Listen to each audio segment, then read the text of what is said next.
Yo creo que Sigfredo fue una persona que necesitaba, en primer lugar, testimoniar su vida más inmediata. Él necesitaba dejar eh, fe de eso que él había vivido, de lo que estaba viviendo, de sus emociones, de sus amores, de sus desamores, de todas esas cosas que puede pasarle y sucederle a cualquier hombre común, con la diferencia que dada su sensibilidad, él sabía exponer eso.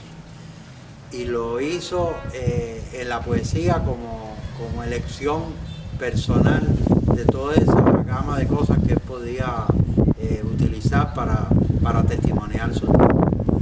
Es decir, la pintura, eh, los ensayos sobre música, sus escritos para la radio, para la televisión en guiones, del guión de cine.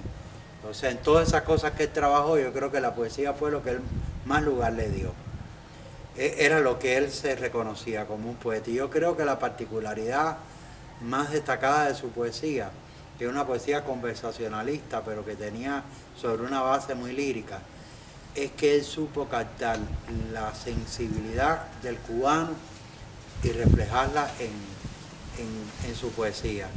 Este podía estar hablando de cualquier geografía no cubana, o sea, contarte cualquier historia de cualquier geografía que tú sabías, te dabas cuenta que no era cubana, pero de la manera en que él contaba la historia, se sabía que era un cubano que la estaba haciendo. El habla popular del cubano, él tuvo una visión reveladora, inteligente, de utilizar ese habla popular y llevarla a escala de poesía. Trabajó mucho, por ejemplo, su poema La Luz Brother, se convirtió como en un saludo de mi generación. O sea, cuando uno quería desearle algo bueno a alguien, decía La Luz Brother. O sea, él supo con su poesía buscar el entendimiento de cualquier persona común a eso que él quería reflejar. Y ese me parece que es el mérito mayor, una poesía que, que por mi cercanía te puedo decir que no era ni muy trabajada, salía así, era una poesía que espontáneamente salía muy limpia, porque estamos hablando de una persona que tenía una cultura muy vasta y que llevó una vida muy activa, por tanto se unió sus saberes con esa vida llevada a todo tren, como si sospechara que iba a morir tempranamente. Y es una poesía que, bueno, ahí están sus libros, en que cualquier persona de cualquier nivel que tenga un mínimo de sensibilidad para entroncar con la poesía, para comunicarse con la poesía, va a encontrar un lenguaje que le es afín, un lenguaje que va a entender y que va a saborear. ¿Cómo podemos insertar la poesía de él en la realidad de aquí de las villas o de Cuba entera? ¿Cómo podemos leer los versos? ¿Cómo se puede leer la poesía de Sigfredo en su generación o las generaciones que vinieron después? Sigfredo fue, porque fue un poeta desde muy joven, muy destacado. Fue como un puente entre la generación anterior y la generación de los años 80. Fíjate que Usted es la culpable, que es la antología de los años 70, de los poetas de los años 70, termina con él, que ya es un poeta de los 80, o sea, era el poeta más joven que aparece en esa antología. Y yo creo que fue desde un principio uno de los poetas más sobresalientes, no solo por la solidez de su obra, no solo por la solidez de los libros. Sigfredo no armaba libros por armar, o sea, no hay un juntar poemas, sino que hay una historia trabajada, una dramaturgia trabajada en cada libro. Hay una dramaturgia que va marcando el sentido de cada uno de los poemas que aparecen en esos libros. Y yo creo que eso lo hace uno de los poetas más sobresalientes de la generación de los 80, y a estas alturas, cuando uno hace una mirada, evidentemente uno de los grandes poetas cubanos de todos los tiempos.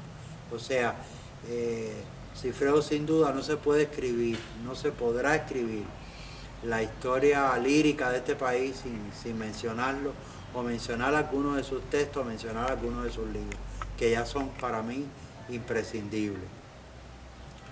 Y leerlo, hay que leerlo con el desprejuicio con que él escribió.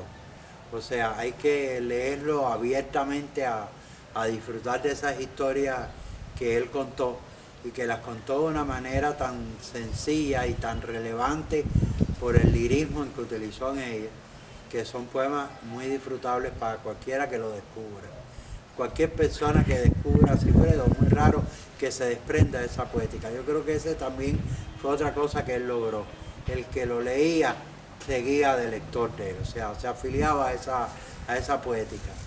Y ganó grandes concursos porque encantaba, o sea, sus libros encantaban, por la belleza, por el lirismo utilizado, porque contaba historias muy sencillas que las hacía grandiosas a través de la poesía, porque él de lo que escribió fue de la cotidianidad.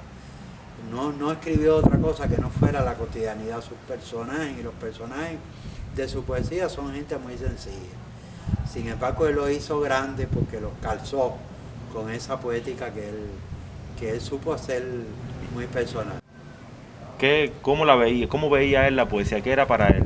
Tengo la impresión, a ver, no creo haber hablado nunca eso con él, pero tengo la impresión que para él la poesía era el respirar. O sea, Cifredo toda su vida, toda la manera de él llevar la vida, yo creo que había poesía.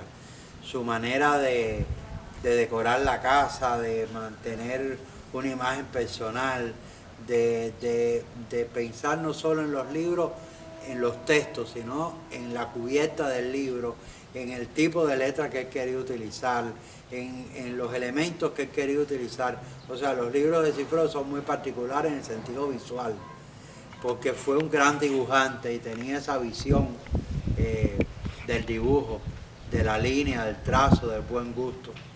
Y yo creo que desde la música que escuchaba hasta la manera en que vivía su cotidianidad, las cosas más elementales, yo creo que para él tenía un valor la vida a partir de que fuera poética. Yo creo que fue un hombre de la poesía, un hombre no de las letras, de la poesía.